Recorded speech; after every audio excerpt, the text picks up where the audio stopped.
Alô, você que ama a palavra de Deus, olha aí. Esta não é apenas mais uma aula, é um chamado à preparação. Lição de número 13: preparando o corpo, a alma e o espírito para a eternidade.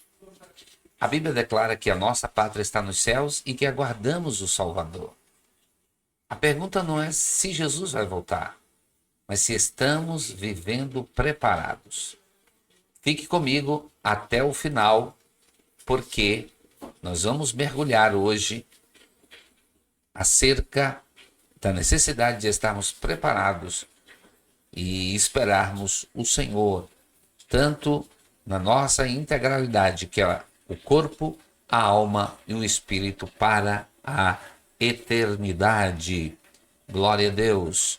Vamos então para a nossa aula maravilhosa, nosso texto bíblico, esse texto bíblico maravilhoso que está em Filipenses capítulo 3, verso 20.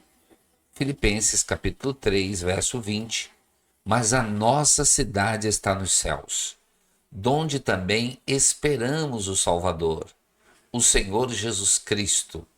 Aleluia. Filipenses 3, 20. E continuando aqui, nosso texto bíblico, né?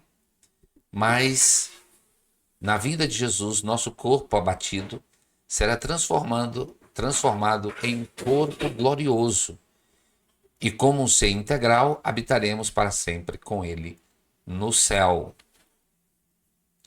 A nossa leitura bíblica em classe está em Tito, capítulo 2, o verso, portanto, de números 11 a 14, e 1 Pedro, capítulo 1, verso 13 até o 16. Vamos fazer a leitura bíblica em classe.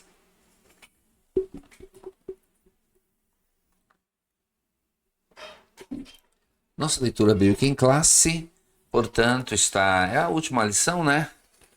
E aí vamos ler, portanto, nossa leitura bíblica em classe. Porque a graça de Deus se há manifestado, trazendo salvação a todos os homens, ensinando-nos que, renunciando à impiedade e às concupiscências mundanas, vivamos neste presente século sóbria, justa e piamente, aguardando a bem-aventurada esperança e o aparecimento da glória do grande Deus e nosso Senhor Jesus Cristo, o qual se deu a si mesmo por nós, para nos remir de toda iniquidade e purificar para si um povo seu, especial e zeloso de boas obras. Portanto, cingindo os lombos do vosso entendimento, sede sóbrios e esperai inteiramente na graça que se vos ofereceu na revelação de Jesus Cristo, nosso Senhor. Como filhos herdeiros, não vos conformando com as concupiscências que antes havia em vossa ignorância, mas como é santo aquele que vos chamou, sede vós também santos em toda a vossa maneira de viver, porquanto escrito está, sede santos, porque eu sou santo, diz o Senhor dos Exércitos. Aleluia. Vamos então para a nossa introdução, né? Ao longo desse trimestre, fizemos uma jornada de estudos acerca do homem, a obra-prima da criação. Buscamos conhecer a santidade de Deus, ou a vontade de Deus para nosso ser como um todo, espírito, alma e corpo. Pois, como enfatiza nossa declaração de fé, o homem é uma unidade na pluralidade e uma pluralidade na unidade. Nesta lição, concluiremos enfatizando o propósito da santidade na perspectiva da doutrina bíblica das últimas coisas. E agora vamos para os nossos objetivos, os objetivos da nossa lição de hoje, que os objetivos da nossa lição, que é, evidentemente, levar os alunos a compreenderem que a esperança escatológica é fundamental para uma vida de santificação integral, ou seja, corpo, alma e espírito. No segundo ponto, nós precisamos, como objetivo da nossa lição, alertar os alunos, os estudantes, sobre os desvios das teologias modernas que enfraquece a santificação e a esperança na volta de Cristo. E em terceiro e último tópico, nós precisamos destacar e ensinar que a santificação deve abranger todo o ser, corpo, alma e espírito, como preparação contínua para a vinda de Jesus. Só fazendo aqui, amados irmãos, uma análise, né? Nosso slide veio aqui. Nós estamos ajustando aqui o nosso cenário mais uma vez, que parece que alguma coisa aqui saiu do lugar. Mas vamos lá. Nossa lição está dividida em 3 tópicos. Preservando a esperança escatológica. Segundo, perigos de teologias modernas. E terceiro, conservando espírito, alma e corpo. No primeiro tópico, nós temos 3 subtópicos: o alvo celestial, oposição à visão celestial, inimigos da cruz de Cristo. No segundo tópico, perigos de teologias modernas, nós temos um cristianismo secularizado, falsos discursos, prosperidade, existencialismo e engajamento cultural. E em último, nós temos conservando espírito, alma e corpo prontos para o retorno de Cristo e uma santificação completa. Vamos então pular logo para a nossa introdução, ou melhor, nosso primeiro tópico, né, que é preservando a esperança escatológica. E aí nós começamos falando sobre a importância, né, que tem a esperança escatológica nos nossos dias. E nós vamos aqui para o estudo direto, né, em que nós estamos aqui estudando o alvo celestial. Um dos fatores essenciais para a preservação de uma vida de santificação integral é a esperança escatológica, o anseio pela eternidade com Deus, né? E aí, quando a gente começa a falar sobre a preservação, vamos dizer assim, da esperança escatológica, nós temos que destacar algumas coisas aqui, meus amados irmãos. Um dos fatores essenciais para a preservação de uma vida de santificação, e aí a palavra santificação é uma palavra forte, né? Porque a santificação integral, ela só permanece quando o crente mantém o alvo celestial. Esperança na Bíblia não é dúvida, é certeza. Quem espera Jesus vive de forma diferente. É interessante que destaquemos também que o alvo celestial reorganiza a vida. Quando o crente perde a visão da eternidade, começa a viver apenas para o agora. João afirma que todo aquele que tem essa esperança purifique-se a si mesmo. Quem ama a vinda de Cristo rejeita a lógica deste século, não negocia com o pecado e organiza suas decisões à luz do encontro com o Senhor. Isso é muito importante que nós destaquemos, porque o crente não pode perder o alvo celestial. No nosso 1.2, nós temos oposições à vida celestial. O apóstolo Paulo travou grandes, e é importante destacar isso, grandes combates com opositores que insistiam em reduzir o evangelho a temas e questões temporais. Aos coríntios, ele advertiu acerca dos que não criam na ressurreição dos mortos, um engano que limitaria a eficácia da fé cristã a esta finita vida. Se esperarmos em Cristo só nesta vida, somos os mais miseráveis de todos os homens. Isso é muito importante, que nós vamos encontrar oposições à visão celestial. E é importante que a gente destaque que essas oposições à visão celestial sempre existiram. Paulo combateu aqueles que queriam reduzir o evangelho a benefícios temporais. Negar a ressurreição é limitar a fé a esta vida. Quando a eternidade deixa de ser prioridade, a santificação se torna negociável. E, portanto, os nossos valores, eles são inegociáveis. Agora vamos para o nosso terceiro tópico, que é inimigos da cruz de Cristo 1.3. Aos Filipenses, Paulo combateu os que pensavam somente nas coisas terrenas. O fim deles é a perdição, o Deus deles é o ventre, e a glória deles é para a confusão deles mesmos, que só pensam nas coisas terrestres. Filipenses capítulo 13, verso 19. Eram inimigos da cruz de Cristo. Diante disso, O apóstolo proclamou: mas a nossa cidade está nos céus, donde também esperamos o Salvador, o Senhor Jesus Cristo, que transformará o nosso corpo abatido para ser conforme o seu corpo glorioso, segundo o seu eficaz poder de sujeitar também a si todas as coisas. Filipenses capítulo 3, verso 20. E quando nós estamos falando, né, sobre os inimigos da cruz de Cristo, é preciso que destaquemos que necessariamente, né, os inimigos da cruz de Cristo não são identificados não por rótulos, mas por estilo de vida, né? Estilo de vida. E são governados pelos desejos da carne, glorificam aquilo que deveria causar vergonha e pensam apenas nas coisas terrenas. Em contraste, o crente verdadeiro vive como cidadão do céu, aguardando o Salvador que transformará o nosso corpo abatido em corpo glorioso. Louvado seja Deus por isso. Aleluia. E agora vamos, meus amados, para a sinopse do nosso primeiro tópico, que é a esperança na eternidade com Cristo, fortalece a santificação e mantém o crente focado no propósito celestial.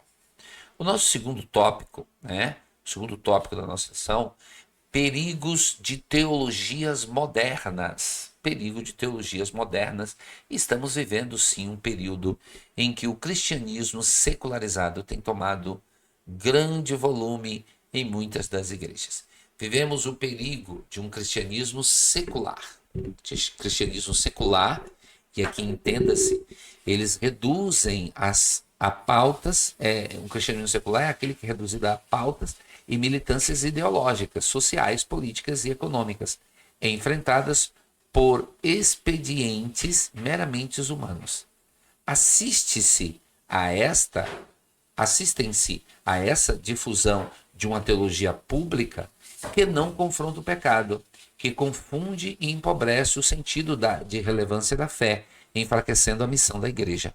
Sob o pretexto de levá-la para a arena pública, atua para tirá-la da arena espiritual, enquanto mais secularismo, menos poder. Uma fé que mantém linguagem religiosa, mas vive como se Deus fosse dispensável, enquanto mais secularismo, menos poder espiritual. Esse é o cristianismo secularizado, né? A teologia pública que não confronta o pecado enfraquece a missão da igreja. A cruz é esvaziada. E aí nos leva para um outro ponto, que é o seguinte: falsos discursos. O cristianismo moderno corre um sério risco de ser marcado, em parte, mais pelo discurso do que a prática em si, né? E aí a santificação passa a ser tratada como exagero, o discurso cresce, mas a prática desaparece. Tiago nos alerta: não sejamos apenas ouvintes. Conhecimento bíblico sem obediência produz engano. Uma fé que não transforma o caráter não glorifica a Deus. Olha aí, pega essa visão. E nós não podemos correr o risco de reduzir, e aqui é que está, a palavra é essa, reduzir o evangelho à prosperidade terrena. Pois isso vai gerar frustração. Aí nos leva ao terceiro tópico, né? Prosperidade, existencialismo e engajamento cultural. Ao longo da história do cristianismo, não poucos ventos teológicos vieram e se foram. A própria teologia da prosperidade, uma das mais recentes, já não causa o mesmo impacto de quando surgiu. Reduzir a esperança cristã a conquistas terrenas leva a frustrações, além de conduzir a uma visão meramente existencial. Transformar a esperança cristã em projeto político, cultural ou ideológico desloca a missão da igreja. A igreja não foi chamada para redimir sistemas humanos, mas para proclamar arrependimento e salvação. Aleluia! Essa é a missão da igreja. Pega a visão, não desfoque a sua visão. Nossa esperança não está neste mundo, né? Nossa esperança não está nos sistemas, por mais que nós esperemos que eles melhorem, mas a nossa esperança é verdadeira, completa e absoluta não está nos sistemas humanos. E é preciso que nós tomemos um cuidado, e essa releitura, né, cristã das visões pós-reforma,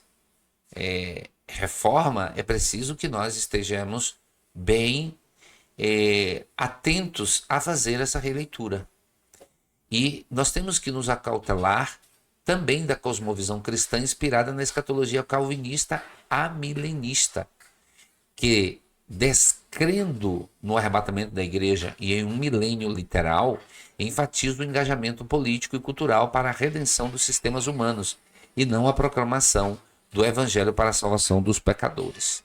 A síntese do nosso segundo tópico são teologias seculares e distorcidas enfraquecem a missão da igreja e desviam o foco da salvação e da volta de Cristo. Agora, nosso terceiro e último tópico, aproveitando a oportunidade aqui, para que nós façamos aqui um pedido. Você que ainda, não se inscreveu no canal, olha aí, ajude, comente, compartilhe, clica no gostei e se inscreva no canal. Agora, se você pretende conhecer um país, eu sugiro que você conheça o Chile. O Chile é um país maravilhoso, você pode estar conhecendo e se fala o espanhol. E aqui você pode pausar esse vídeo, fazer a leitura e você vai ter mais informações sobre como você pode conhecer o Chile, conhecer aí esse país maravilhoso que vai valer muito a pena. Vamos lá, conservando espírito, alma e corpo. Muitos pregam, que Deus só quer o coração. Não, Deus quer alma, corpo, espírito. Deus quer tudo. Vamos lá. Prontos para o retorno de Cristo. Em 1 Tessalonicenses 5:23, Paulo apresenta a santificação intimamente ligada ao propósito da eternidade. O desejo do apóstolo era que, uma vez santificados, os tessalonicenses permanecessem conservados em santificação, prontos para o retorno de Cristo. Paulo evidentemente ora para que sejamos santificados em tudo. Santificação envolve posição e prática. Não é perfeição sem falhas, mas vida íntegra, coerente com a fé, confessa. E aí vamos para o nosso segundo tópico, já rapidamente, porque estamos chegando já ao final, uma santificação completa. Conscientes de nossa imperfeição e de que ainda habita em nós uma natureza carnal, devemos desejar e buscar constantemente nos aperfeiçoar em santificação. Apocalipse capítulo 22, verso 11. Uma santificação completa na qual parte alguma de nosso corpo fique de fora, nem em nossos afetos, pensamentos ou intenções. Tudo em nós deve ser santificado no espírito, na alma e no corpo. Santificar o corpo é consagrar hábitos, escolhas, sexualidade e conduta. Santificar a alma é permitir que Deus governe pensamentos, emoções e vontades. Santificar o espírito é viver em comunhão constante com Deus, sensível à sua voz. Deus não quer apenas áreas organizadas da nossa vida, Ele quer tudo. Espírito, alma e corpo precisam estar preservados para a vinda do Senhor. Aquele que prometeu é fiel para completar esta obra. Aleluia! E agora vamos para a síntese do terceiro tópico. A santificação deve abranger todo o ser do crente, como preparo integral para a vinda do Senhor. E a nossa conclusão, pela graça de Deus, estamos concluindo mais um trimestre. Vivemos nesse mundo, mas não pertencemos a ele. João 17,14, que como peregrinos e forasteiros, jamais percamos o anseio pela eternidade com Deus. Enquanto aqui estivermos, vivamos na inteira dependência do Senhor Jesus. Nossa esperança é a sua vinda. É o hino 300 da harpa cristã. E aqui nós chegamos, à conclusão. Que Deus siga abençoando você. Lembrando que, e algumas lembranças que precisam ficar bem claras quando nós estamos preparando o corpo, a alma e o espírito para a eternidade. Vivemos nesse mundo como peregrinos. Nossa esperança não está aqui. Nossa esperança é a vinda de Jesus, que a eternidade governa nossas escolhas e que sejamos achados irrepreensíveis. Maranata, ora vem, Senhor Jesus. E aqui eu quero convidar você para a nossa próxima lição, o nosso próximo trimestre de 2026. Até lá, que você tenha um feliz ano E como dizia uma amiga minha de São Paulo, feliz ano todo, 2026. Feliz ano todo. Que seja uma bênção para a sua vida esse novo ano. Um ano de grandes realizações.